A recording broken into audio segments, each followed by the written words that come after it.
US के साथ जो टैरिफ डील कर रहे हैं, जो मसौदा है वो लगभग तैयार है। ये इंडिया ईयू ट्रेड डील क्या उसके लिए एक प्रिकर्सर का काम करेगी? उसके हमारी नेगोशिएटिंग पावर बढ़ जाएगी, हमारा कॉन्फिडेंस बढ़ जाएगा? और या आपको लगता है कि ये एक बहुत टाइमली है और लिहाजा हमारा एक एक टेम्पलेट का काम करेगा उसके लिए? सर, जो जो ये इंडिया के ऊपर 50% टैरिफ है, मैं इसको इकोनॉमिक टर्म्स में देखता ही नहीं हूं। ये मिस्टर जो प्रेसिडेंट ट्रम्प है, उनका पर्सनल इसके अंदर एक वो है कि अगर अगर इंडिया पाकिस्तान के वॉर रुकवाने का ट्रम्प ने क्लेम किया कि उसने रुकवाया, तो मोदी जी ने मना कैसे कर दिया? मतलब इट इज अ पर्सनल, और इसके अंदर इकोनॉमिक जो रीजन वो देता है, जो प्रेसिडेंट ट्रम्प देते हैं, वो ये देते हैं कि रशिया का ऑयल तुम ले रहे हो। रशिया का ऑयल यूरोप लेता था, हम लोग मिडिल ईस्ट से लेते थे। जब वॉर शुरू हुआ यूक्रेन रशिया रशिया का, रशिया रशिया का रशिया अब बेनिफिशियरी जर्मनी है, बेनिफिशियरी हंगरी है, लेकिन हमारे खिलाफ ही एक्शन होता है। हमारे खिलाफ एक्शन लिया और उस पॉलिटिकल रीजन दे दिया। उसने बोला कि आप रशिया से ऑयल खरीद रहे हो, उसकी वजह से वॉर चल रहा है, मैं रशिया को रोक नहीं पा रहा। सर, वॉर तो शुरू भी तो यूएस ने करवाया था।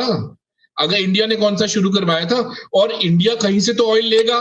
वेनेजुएला को आप बेचने नहीं दे रहे, ईरान से आप बेचने नहीं दे रहे, रशिया वाला ऑयल ही बचा है हमारे पास ऑप्शन। मिडिल ईस्ट वाले यूरोप को बेचना शुरू कर दिया है इन्होंने, इंडिया को छोड़ के। तो इंडिया कहां से ऑयल लेगा? तो मतलब इंडिया यही तो कहता आ रहा है कि भाई, अच्छा, वो ये कहते आ रहे हैं कि एक तो ऑयल हम कहां से खरीदें, हमारे पास कोई ऑप्शन नहीं है। और दूसरी बात वो ये कहते आ रहे हैं कि हमारे जो वेपन्स हैं, वो यूएस ने आज तक इंडिया को फेवर नहीं करा, हमेशा पाकिस्तान को फेवर करा। उस चक्कर में हमें रशिया से वेपन्स खरीदने पड़े। हमारे तो वेपन सिस्टम्स रुक जाएंगे आज हम रशिया को अपोज करने लगे तो।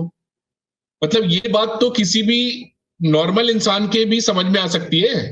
तो लेकिन प्रेसिडेंट ट्रम्प का क्या है, he wanted to show India down, he wanted to show PM Modi down. और उस चक्कर में उसने ये 50% का लगा रखा है। ये जो बीच बीच में न्यूज छोड़ देते हैं कि ऑलमोस्ट डील साइन हो गई है, ऑलमोस्ट डील साइन हो गई है, what he wants, president Trump क्या चाहते हैं कि किसी भी ग्लोबल फोरम पे मिस्टर आसिम मुनीर और पीएम मोदी के हाथ हैंडशेक करा के दिखाऊं कि मैंने ये वॉर रोकी। अब ये बताओ, मोदी जी तो जा ही नहीं रहे। अब तो वो किसी ग्लोबल फोरम में जाना ही छोड़ दिया है कि भैया मैं हाथ मिलाऊंगा, उधर आसिम मुनीर अपनी पोजीशन से हट जाएगा, इधर मैं अपना पीएम से हट जाऊंगा। तो दोनों की पॉलिटिकल कॉन्स्टिट्यूएंसी खराब हो जाएगी। तो मतलब ये एक ना, ये एक वो सुई फंस गई है। ये जो 50% की टैरिफ इंडिया झेल रहा है ना, ये एक सुई फंस गई है जो ट्रम्प के उसमें फंसी हुई है, और उसी में हम सारे झेल रहे हैं बैठ के। तो जो इंडिया ने ये यूरोप का किया है, it is a brilliant master stroke.